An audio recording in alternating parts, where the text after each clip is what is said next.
Buenos días, buenas tardes. Mi nombre es Blanca Requejo, vengo de la Universidad de Valladolid, en España, y soy estudiante de doctorado en filosofía. Vengo a contribuir a este simposio con una pequeña aportación sobre la figura de Eugenio Trías, que he titulado La fenomenología de lo sagrado de Eugenio Trías en 3 ideas. Antes de nada, quiero dar las gracias a los organizadores del simposio y a las universidades participantes por la oportunidad que se nos brinda, ya que el fenómeno religioso y el fenómeno de lo sagrado viven, en mi opinión, un momento excepcional en el pensamiento. Así que me complace mucho poder formar parte de este movimiento. Bien, he escogido estas 3 ideas en particular, no porque tengan quizás todas el mismo papel radical en la filosofía de Eugenio Trías, sino más bien porque creo que tienen una especie como de latido común que puede ayudar a comprender cuál es nuestro papel respecto a la hermenéutica del fenómeno religioso. Bien, mi objetivo básicamente es que después de esta conferencia, quien haya escuchado mis tesis tenga un poco más de curiosidad sobre la figura de este autor y que sobre todo encuentre una herramienta para sus investigaciones y para los cauces que estén abiertos ahora mismo en sus investigaciones. Bien, voy a hacer un pequeño marco rápido de lo que son, digamos, los conceptos fundamentales en los que Eugenio Trías se apoya para estructurar su investigación sobre lo sagrado. Rápidamente pasamos a perfilar, esbozar un retrato ligero de estas 3 cuestiones, que son, ya he comentado, 3 ideas muy difíciles de sistematizar y que sin embargo son nuestra responsabilidad ahora mismo, para seguidamente llegar a unas conclusiones que nos permitan encauzar todo esto dentro del circuito fenomenológico que nos atañe. Bien, para Trías básicamente la existencia es una existencia en exilio y éxodo, y esto se debe a que viene determinada por un fundamento en falta. Él cuenta toda una narración ontológica que no voy a poder explicitar aquí por cuestiones técnicas, pero sí que me gustaría añadir que cuando Eugenio Trías hace referencia a una existencia en exilio y éxodo, de lo que está hablando es de que lo sagrado está incorporado al cerco del aparecer, es decir, a la fenomenicidad de lo real, de una manera ineludible. La inteligencia necesita un dato inaugural, la razón la necesita, y ese dato inaugural tiene que ser indubitable. ¿Cuál es ese dato inaugural que necesita la razón? Para Trías, razón fronteriza. Es ni más ni menos que la existencia pura y desnuda. Cuando la inteligencia descubre este dato, lo que encuentra acto seguido es una causa ausente. Esta causa ausente es el fundamento de toda la demás simbología que Trías va a hacer en torno a esta idea. ¿Por qué es tan importante? Porque es la experiencia de una pérdida y de una causa ausente la que va a hacer que todo el despliegue ontológico de Eugenio Trías se centre en el símbolo. Esta unidad escindida, el símbolo tomado como una unidad partida, una medalla partida, que busca siempre una unidad. Todas las claves de sentido de esa existencia que se descubre ya iniciada, ya arrojada, ya en falta, en exilio y en éxodo, están resguardadas tras un límite. El límite que resguarda eso apunta hacia lo que Trías llama un cerco hermético, y ahí es donde afinca lo sagrado. Pero lo sagrado no se queda ahí retenido. El hecho de que el ser humano, de que la razón no tenga experiencia de lo sagrado inmediatamente, no significa que no se dé a concurso en el cerco del aparecer, que la razón va a revestir de significados para configurar lo que llama el mundo. Ahora ya tenemos a la razón fronteriza, tenemos el cerco hermético y tenemos el cerco del aparecer. ¿Cómo va a lidiar la razón fronteriza alzándose hacia ese límite respecto a lo sagrado? A través de suplemento simbólico, referencias metonímicas e indirectas, muchísimos recursos que va a necesitar la razón para lidiar con ello. En la Edad del Espíritu, que es, digamos, la ópera magna de Eugenio Trías, este alzado hacia el límite va a tener una exposición hasta el siglo XII históricamente, que va a ser estrictamente en clave simbólica. Entonces la revelación respecto a la razón va a tener un papel fundamental. Cuando llega el siglo XII, el periplo de esta racionalidad que está inhibida dentro del régimen de lo simbólico, ahí va a llegar a un punto en el que las claves de sentido y el logos van a tener una especie de despertar y van a ser lo que va a ser denominado por Eugenio Trías el espíritu. Bien, ¿por qué es tan importante esta idea de espíritu? Porque es lo que Arjomandi, que es el principal exégeta de Trías, va a llamar la síntesis entre razón y revelación. Es muy difícil sistematizar lo que significa espíritu en la filosofía de Eugenio Trías. Sin embargo, es una noción que, aunque no sea temática, es operativa. porque no podemos zafarnos de ella. Es decir, a través del espíritu va a seguir toda una configuración de una comunidad espiritual, de una comunidad de testigos, de la revelación. Va a seguir la religión del espíritu. Hay muchísimos conceptos que van a orbitar en torno a ella. Bien. Por lo tanto, nos encontramos ante una inteligencia que ha descubierto primeramente la existencia, que se ha asombrado ante una cicatriz que trae incorporada esa existencia, y esa cicatriz le va a doler siempre. Es la experiencia de una falta y de una pérdida. Necesita la razón de un suplemento simbólico para lidiar o para intentar manejarse. ¿Pero por qué? Porque lo que necesita básicamente es una comunicación con el cerco hermético, con las claves del misterio, con lo sagrado, con lo enigmático. Entonces decimos, en el siglo XII, por diferentes avatares que no puedo detallar aquí, Eugenio Trías localiza aproximadamente en este entorno lo que sería el hijo pródigo del símbolo. El símbolo se queda consumado en el siglo XII y entonces nace el espíritu. Ahora mismo, desde el siglo XII hasta nuestro tiempo, vivimos esa exposición de lo sagrado en un registro simbólico espiritual que busca a su misma vez una consumación. Pero el espíritu, como bien sabemos a través de la revelación cristiana, no se presta nunca a encarnación y mantiene memoria de esa pérdida originaria, aunque ya haya vivido una conjugación existencial. Por lo tanto, está plagada, su periplo está plagado de cesuras, de interrupciones. Esta figura es comparable a Eros, Logos y Poiesis, que son las figuras platónicas que tienen la naturaleza liminar, que asisten al testigo de la comunicación con lo sagrado. Esta comunicación con lo sagrado solamente puede darse en el umbral, porque en el umbral de lo fenoménico, en el umbral de lo experienciable. ¿Por qué solo puede darse en el umbral? Porque el ser humano es el primero que, para tener experiencia de este cerco hermético, necesita estar investido de ese carácter limítrofe de la razón. Bien, entonces, admitimos que en el símbolo la parte manifiesta es el espíritu y la parte oculta está en el cerco hermético. Esto sería a la conclusión que llegamos en el siglo XII. Por lo tanto, Trías afirma, la conjugación de la razón fronteriza y revelación del misterio es lo que llamo técnicamente espíritu. La experiencia espiritual es la experiencia de una caída y de una existencia en exilio y en éxodo. Bien. La razón fronteriza, entonces, desplegada es el lado manifiesto del espíritu, que se da siempre en remisión al arcano. Por lo tanto, la razón fronteriza distingue entre un problema y un misterio. Los problemas, que son ocupación del logos racional, ¿vale?, que tiene su exposición fenoménica y en la historia del pensamiento, y el misterio, que es lo que va a necesitar de ese suplemento simbólico. Por lo tanto, el espíritu, como hijo pródigo del símbolo, que es una referencia que suelo utilizar, como hijo pródigo del símbolo, siempre se oculta en la misma forma simbólica en la que comparece. Su régimen no es el de la presencia, sino el de gestionar y administrar la distancia respecto a la ausencia. Esto es muy importante porque si su régimen no es el de la presencia, no es un régimen estrictamente declarativo, sino, como bien dice Trías, es un régimen de inspiración y, por lo tanto, todas las revelaciones que tenemos en la palabra, en el logos, en las escrituras respecto al funcionamiento del espíritu nos sirven para entender un poco mejor esto. El espíritu inspira a la inteligencia, pero no la de un testigo, aunque tenga su correlato testifical, no, inspira a toda una comunidad. Por lo tanto, en el retrato del espíritu tenemos que incluir la inspiración y el asombro que levanta, que despierta, pero sobre todo el anhelo que infunde en esta comunidad de comunicación con lo sagrado. Por lo tanto, lo sagrado sí es objeto de comunicación respecto a la existencia y a la inteligencia del ser humano. Esto al mismo tiempo hace del espíritu un agente que inviste el mundo como misterio, es decir, el misterio no está solamente resguardado en el cerco hermético. En el momento en el que se da a concurso, admitimos que esto es posible, se da a concurso en el cerco del aparecer, nos encontramos ante un mundo que ya está plagado e intervenido por el misterio.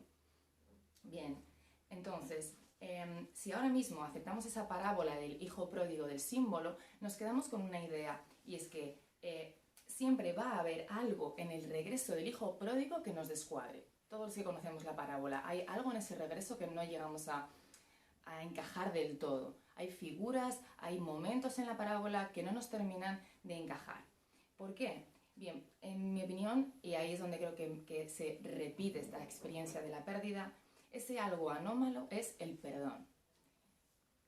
¿Esto qué tiene que ver con el símbolo?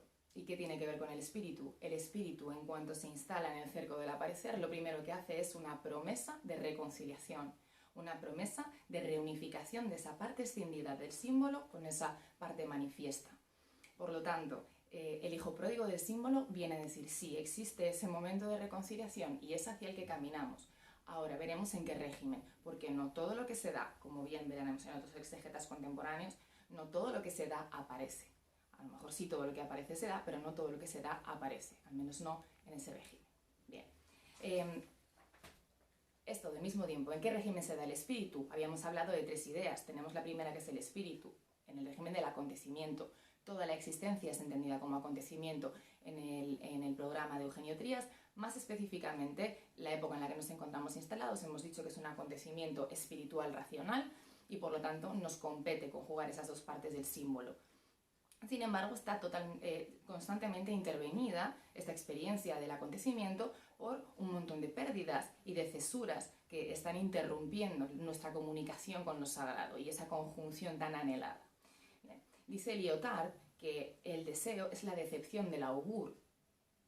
Ese augur, que es el que se encuentra decepcionado cuando busca en los astros una respuesta y una comunicación, es el que ahora el espíritu es el que se le acerca y le dice, levántate y mira otra vez, porque quizás no en los astros, pero en otras muchas disposiciones que tenemos en el cerco hermético, en el cerco fronterizo y en el cerco del aparecer, hay respuestas, hay soluciones. Y siempre en torno a la idea de la pérdida.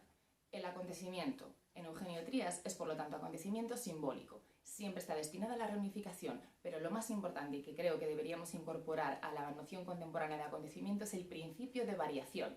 Ya en un momento este acontecimiento se dio en un registro simbólico y ahora se va a reproducir y a recrear en el registro espiritual, que es el registro de la promesa y del anhelo, que le dice al augur, sí, hay un anhelo, sí, hay una esperanza. Es la diferencia entre el deseo y el anhelo, el fin. En este principio de variación admitimos que el acontecimiento que supuestamente solo sucede una vez y para siempre y que interrumpe, en este caso va a funcionar de otra manera, porque se puede recrear y se puede variar dependiendo del registro. El registro simbólico o en este caso el registro espiritual racional. Por lo tanto, la teleología aristotélica que Eugenio Trías admite y de la que se hace cargo en este régimen del acontecimiento, lo que viene a decir es que se puede variar de manera musical. Van a ser las mismas categorías, pero funcionando siempre en un registro nuevo. Por lo tanto, ese horizonte, ese futuro, siempre futuro, escatológico y anhelado, nunca se va a dar de manera plena y definitiva, lo cual es, evidentemente, la esencia del espíritu, la libertad y la recreación. Bien, por lo tanto, esos puntos claves en el acontecimiento nos sirven para retratar lo más interesante que puede aportar Eugenio Trías. Y nos faltaría incorporar la última idea, que es la de cómo en el acontecimiento está incorporada la recreación de la pérdida. Porque si es acontecimiento simbólico, recordemos que el espíritu tiene inhibida esa matriz simbólica, si es acontecimiento simbólico siempre tiene memoria de esa pérdida originaria. No hay olvido de esa pérdida, como bien hemos encontrado en la filosofía contemporánea, no hay olvido del olvido en realidad de esa pérdida, siempre está presente la pérdida de la unidad y por lo tanto siempre se va a buscar esa unidad recuperada en algún momento. Es un momento ontológico. Entonces, hay una relación creativa y responsable con ese futuro escatológico que atrae hacia sí todas las cosas en el devenir. Entonces, mientras que Trías mantiene lo imprevisto y lo trastornador del acontecimiento, le concede una autonomía respecto al sujeto moderno, que nos va a ayudar a hilarlo bien y a conjugarlo con las figuras de la subjetividad contemporánea. Entonces, esta pérdida, volviendo a lo que decíamos antes, se recrea y se varía en forma de variación. Por lo tanto, la experiencia de la existencia como exilio y éxodo vuelve una y otra vez al dolor de esa cicatriz primera. Así que estamos ante un espíritu que recupera constantemente y que repite, que indaga sobre ese dolor y sobre ese anhelo de la pérdida originaria. Lo que tenemos es una promesa de un futuro de reconciliación, de reconocimiento, que siempre parece estar de alguna manera saboteado o incumplido, y sin embargo, a la razón fronteriza, el espíritu que hace la lleva hacia su propia emboscada en el límite, donde se dan las citas, las hierofanías con lo sagrado. Vale, vamos a pasar rápidamente a hacer un pequeño retrato sobre la idea de reconciliación y terminamos. Esta idea de reconciliación, ¿por qué es tan importante? Pues porque no solamente nos está hablando del espíritu y del acontecimiento en su retrato y nos ayuda a retratarlo. Creo que también nos ayuda a entender mucho cómo la fenomenología contemporánea está intentando indagar en esa sombra del fenómeno que trae incorporada. Ya no solamente vamos a hablar de una pérdida ontológica que ya está presente, ya digo, pues en Lyotard, en muchos autores contemporáneos. No solamente hablo de ese fundamento en falta, que solo se completa con un faltar en el fin, es decir, con la muerte. No solamente hablamos de esa pérdida, podemos pensarlo de otra manera. La existencia está expelida de sus causas y por lo tanto experimenta la pérdida de su fundamento. Bien, pero es que al mismo tiempo, cuando lo sagrado se da a concurso, encuentra en el cerco del aparecer, en esa fenomenicidad, también una pérdida. ¿Por qué? Porque cuando algo se da, también implica un desprendimiento desde la, digamos, la lógica negativa. Si damos algo, nos desprendemos en parte de ello. Y sin embargo, no tenemos de normal, en un fenómeno normal, no tenemos esa experiencia. ¿Por qué sucede esto? Porque hay un tipo de fenómenos límite, que también se han investigado bastante en la filosofía contemporánea, que son fenómenos como el de lo que en este caso que nos ocupa, que es de lo sagrado, que permite al mismo tiempo perder y conservar. El que mejor conocemos, ¿cuál es? El tiempo. El tiempo es aquel que conserva lo que pierde. Y el tiempo es estrictamente, supuestamente, del cerco del aparecer, de lo fenoménico. Y siempre nos remite no en vano a un cerco hermético. Entonces, cuando analizamos el fenómeno de lo sagrado, vemos cómo nuestra existencia es su pérdida. Y si es simbólica, es la única pérdida capaz de conservar lo que pierde y al mismo tiempo dejarlo ir. El símbolo conserva lo que pierde al mismo tiempo que lo parte, porque lo orienta hacia un futuro de reunificación. Ahora pensemos, ¿qué otra manera hay de conservar algo que damos y a la vez dejarlo ir? El perdón. Por lo tanto, el perdón ocupa un lugar central en la figura de Eugenio Trías, aunque quizás no tan explícitamente en los circuitos académicos se suele tratar o orientar, pero creo que para entender este horizonte escatológico no podemos evitarlo. El perdón nos habla del horizonte y el horizonte nos habla del perdón. Esta reconciliación, que ya viene desde los estudios que Trías hizo sobre Hegel en el lenguaje del perdón, son radicales para entender toda la ontología y la propuesta fenomenológica de relectura de lo sagrado de Eugenio Trías. Entonces, el perdón no solamente funciona como un horizonte escatológico de reconciliación que atrae hacia sí todo el despliegue ontológico, no solamente hace eso, sino que no se formaliza el perdón al darlo. Esta es quizás yo creo que la mayor aportación que puede hacer Trías. No se formaliza el perdón al darlo, sino al pedirlo. En el anhelo, en el deseo, en el reconocimiento de esa falta, de esa culpa originaria que no es sino la finitud, en el acto performativo de pedir perdón, es donde radica esa necesidad y esa posibilidad de reconciliación. Es un perdón ontológico, pero creo que también puede darnos mucha información y muchos cauces para pensarlo en otros niveles y en otros ámbitos de la fenomenología. Bien, nuestra finitud es imperdonable. Dice Derrida, lo único que realmente quiere perdón es lo imperdonable, lo demás puede saldarse, puede compensarse, puede retribuirse, esto no. La existencia no, la existencia. Bien, disculpad que se nos ha cortado, retomo. Dice Derrida que lo imperdonable es lo que realmente exige perdón, porque todas las demás faltas o culpas son retribuibles o son saldables, ¿no? Se pueden compensar, pero lo imperdonable es lo que realmente exige perdón. La existencia funciona algo así, es imperdonable porque no podemos retribuirle a ese fondo oscuro, enigma y de misterio el hecho de habernos dejado aquí arrojados, pero sí podemos hacer un poco una letra escarlata. Llevar la letra escarlata no significa simplemente portar la culpa, significa también mitigarla, hacerla propia y entrar en configuración y en condición de ser portador de esa falta originaria. Y por lo tanto, mitigar esa pérdida, mitigar esa falta originaria, es quizás la tarea más ardua que tenga el sujeto fronterizo, tal y como se plantea en la filosofía de Eugenio Trías. Esta figura de la pérdida es la que nos va a permitir encontrar un montón de huellas y de, digamos, pequeños destellos en la fenomenología contemporánea que yo creo que tienen muchas posibilidades de fecundidad.